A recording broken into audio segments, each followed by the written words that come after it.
جو لوگ دنیا کی زندگی اور اس کی زیب و زینت کے طالب ہوں، ہم ان کے اعمال کا بدلہ انہیں دنیا ہی میں دے دیتے ہیں اور اس میں ان کی حق تلفی نہیں کی جاتی۔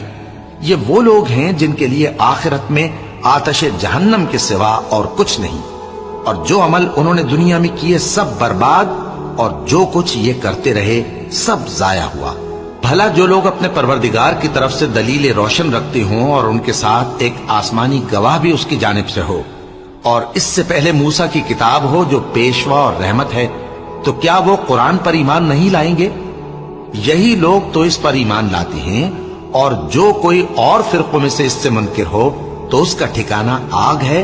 تو تم اس قرآن سے شک میں نہ ہونا، یہ تمہارے پروردگار کی طرف سے حق ہے، لیکن اکثر لوگ ایمان نہیں لاتے۔